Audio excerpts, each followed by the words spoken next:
What's going on YouTube? West Hobbies RC. So today we are back with another project.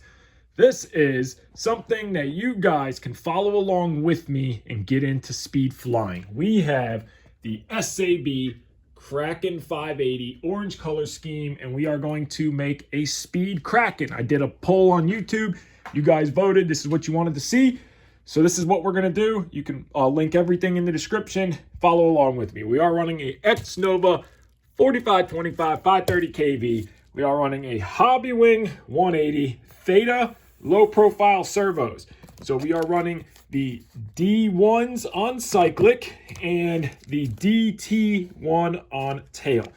Now we also have the SAB servo horns and the full-size servo mount, since this is made for minis. So we have the full-size front mount, and we also have the full-size back mount. So we're going to link everything in the description. We're going to do some custom work, but everything you guys can follow along. So hit that like button, hit that subscribe button. Let's get started. Just got the servos transmission assembly completed. We got those Theta low profiles. The reason we did that is so when we put the X-Nova 4525 in here, we have more clearance in between the can of the motor and the servos themselves. SAB horns, balls at 18 millimeters. The only thing I'm a little worried about is the one-way bearing, but I have some ideas in case it doesn't last with this much power, because 14S is a lot in a 580. So we got the full-size mounts. So now we're going to get the carbon fiber frame sides to that battery tray done and keep moving forward. And we got the lower frames on, got the battery tray all done. This Kraken, the newer, this is the newer Kraken 580. The lower frame sides are different because the ESC mount is different. We got our Thetas in.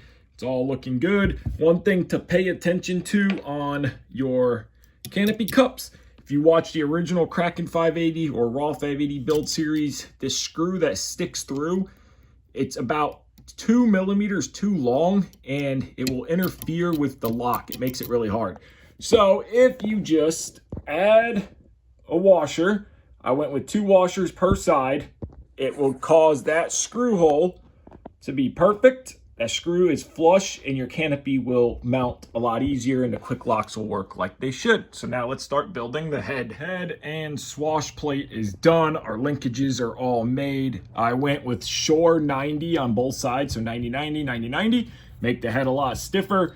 Now I'm gonna jump ahead and not start the tail boom first. I'm gonna get the motor mounted, the plate mounted, and see how everything fits with that massive 4525 up here. See if we have to do any modifications, make sure the motor pulley works, all that good stuff.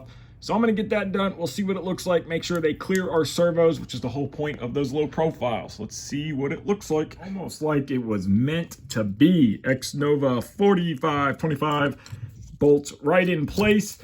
The shaft is gonna have to be cut down a little bit. Probably first everything is mocked up. The motor is Loctited to the mount, but the set screws and nothing is Loctited.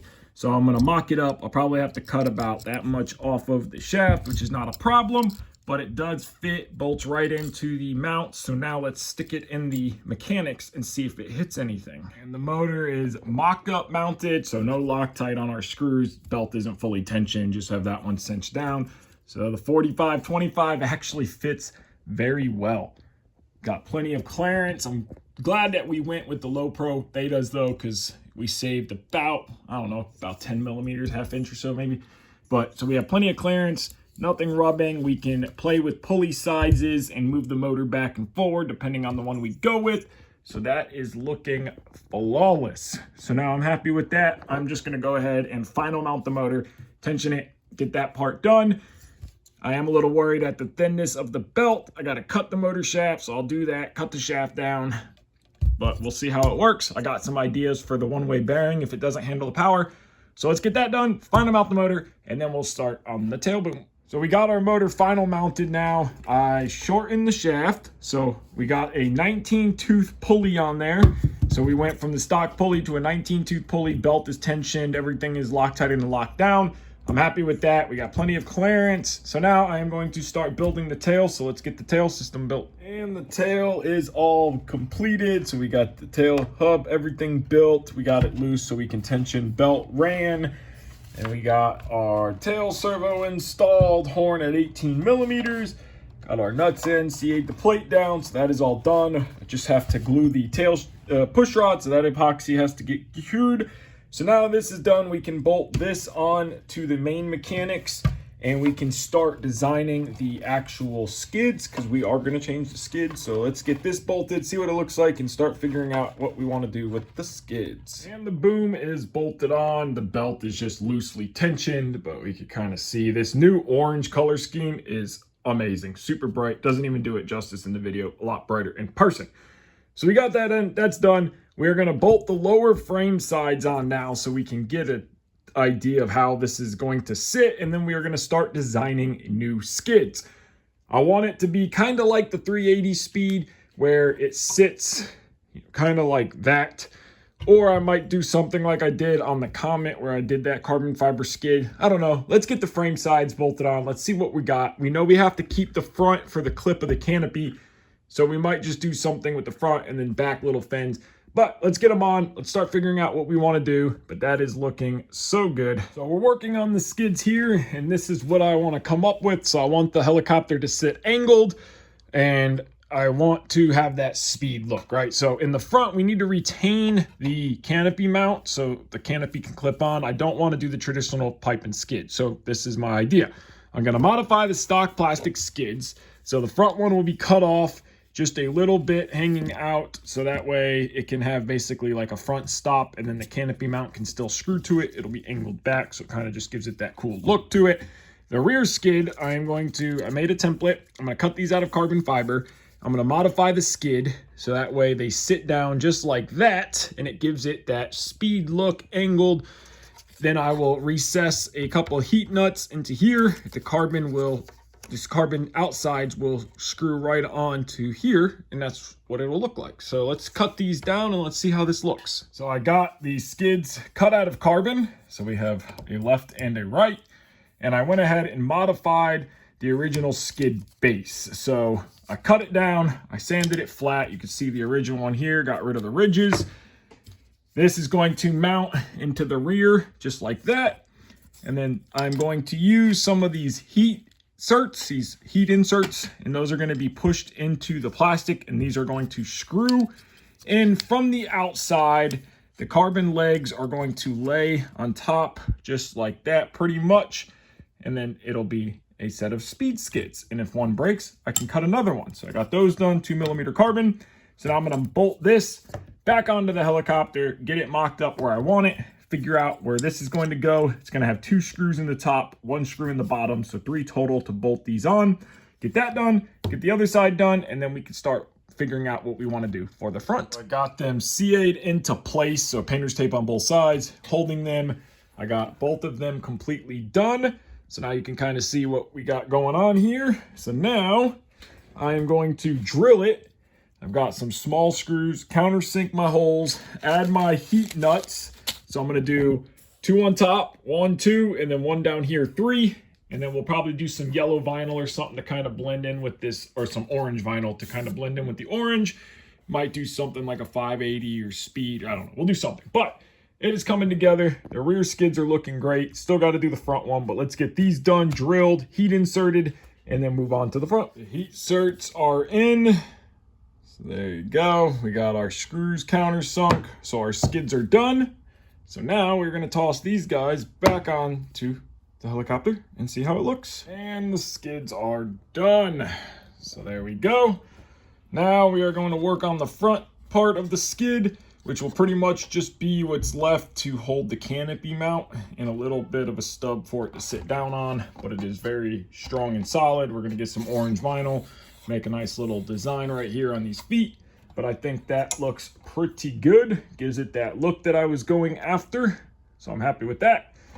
Now let's get the front one done, and then we can move on. Hobbywing 180, got to get that mounted, V-bar mounted, and start wiring this thing up. So we got everything pretty much laid where it's going to go. Our V-bar Evo there, antennas routed. We got our Hobbywing 180 all soldered up. We got our Mikado cat pack. So everything now is ready for wiring. I also went and put some vinyl on the skids just to kind of flow with the tail boom and make it look more complete. And I also just got this off the printer, and what this is going to do is I put some heat nut certs in there to bolt on it. That is going to go in between here, just like that. Tie these two frames together, little bit of a pad to sit down on. Our canopy mount is going to screw to this like that, and that'll allow our canopy to go on, give it some standoffs. So we're gonna get this screwed to this, get this put in place and see how it looks sitting there, and then see how it looks with the canopy. And it is all mounted up. You can see our screws go through those nut certs that are in there. Our canopy mount is on. We might make them just a tad bit longer, but I think it'll be okay. The canopy will be off the ground, but that is what we are looking like. So let's get the canopy tossed on, see how it all sits, and then we can start wiring this thing up and making the 14S battery packs. And the canopy is on, and this thing looks incredible. So it does clear, the canopy is off the ground perfectly. I'm happy with that. The skids look good. So now let's pull the canopy back off and start wiring this thing up. We are wiring it up right now. We got all of our servos done. Tail servo, I need to shorten that lead because it's too long, but we're finishing that up. Getting all of our wires ran in heat shrink, our ESC lines, and then we have our cat pack, Mikado cat pack down in there. So we're running that up to the telemetry side.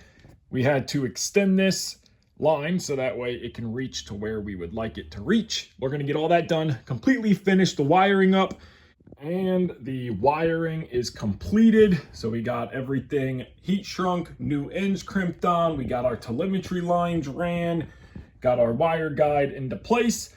So now all that is left is the ESC. So we need to make up the batteries, which is what we're gonna do next. We're gonna make up the 14S stick packs, get those mounted, and then we can run our ESC leads, put our RC Pro S7s on, figure out what we need to do with that. That'll be all completed, and then we can set this thing up and power it up for the first time. This thing, wiring just came out so good and clean. Got the thetas. That orange throws off the camera every time. This thing's looking good. Loving the skids. Now for the batteries, you can see here we have 4 of these Laperior Air 7S 3100 milliamps. I want to give a huge shout out to Laperior Air. I had these batteries made by them. I gave them the size that I wanted, and they sent me a couple test packs, and these are the production packs. So you guys will be able to order these batteries, and they are perfect because we're gonna make 14S 3100 milliamps. So they are ADC packs, and we do have 8-gauge power wire. So this is exactly what I asked for. We are gonna make 2 stick packs. 14S together. Of course, we're gonna cut all the heat shrink off. We're gonna have to extend our 7S balance lead. So let's get all this cut apart and let's start making these stick packs. We got the heat shrink off of both packs. Now, when I make my stick packs, I will take the front plastic off and I will fold the balance lead so that way it goes up, and then I close it all back up, of course, a lot nicer. But that way the balance lead comes with power leads. So when you have your batteries together, okay, so this would be your front pack. You do the same thing. This is your rear pack. That way, you know the balance lead goes with the power leads. We can put these 2 batteries together just like this. When we heat shrink them, we now have a 14S pack, and you have to extend your power wire. So usually I cut them back here and then extend them out, and then we'll solder our RC Pros on. But it is very simple just to open up the front here, fold your balance leads in, and then cover everything back together. And 1 battery is completed. 14S 3100 milliamp stick pack. So we still need to solder our RC Pros on, which we are about to do right now. We are now going to get our battery mounted to the tray, of course, Umi grip, and our battery will fit perfectly, just like that, exactly what we wanted. We're gonna balance the helicopter out, and then we will put our RC Pros on, get the ESC side done, and glue up the tail push rod. And the battery is fully mounted, strapped in. All of our RC Pro S7s are soldered up. Wiring is complete. This thing looks incredible. We are balanced. We were able to get the battery far enough forward to make it nose heavy. Speed helicopters need to be nose heavy. We got our Velcro with zip ties around the wires. on both sides. So this thing just looks phenomenal. Super happy with it. So now I'm going to glue up the tail push rod and set this thing up, and we will see what it looks like with the blades and everything all finished up. We are all set up. Everything is done. Swash plate level, servos 90. We have our negative and our positive set. We are running -7 degrees and plus 14.5 to 15 degrees. So we have all that done. Everything is working. We checked our gyro direction. Tail belt tension is done. Tail blades are done. We have the switch 603s on main, and we are running the 20-tooth motor pulley. So we have a couple different pulleys to try. We're gonna aim for around 2700 RPM is our goal. We are at 26 on bank 3. Fan is pumping a ton of air. Everything looks good. Let's toss the canopy on this thing and see what it looks like. And there it is. Canopy on, blades on. I think this is the best looking Kraken 580 ever built. It has that nice mean stance to it. Perfect entry level speed helicopter. The 45-25 fits beautifully underneath of the canopy. The skids that we designed and made came out perfect. I think they are going to look flawless on this machine. 603s will be nice to try, see how they perform. So there you guys go. An entry-level speed helicopter that you can build along with me. Get out there, practice, and maybe even run. You can run the class at Speed Cup if you go, or if we do another speed event, we'll do a class for 600mm machines. I think this thing looks phenomenal. I am super happy with it. So I want to thank you guys so much for watching this build series. If you haven't already, hit that like button, hit that subscribe button. Take care and have a great day.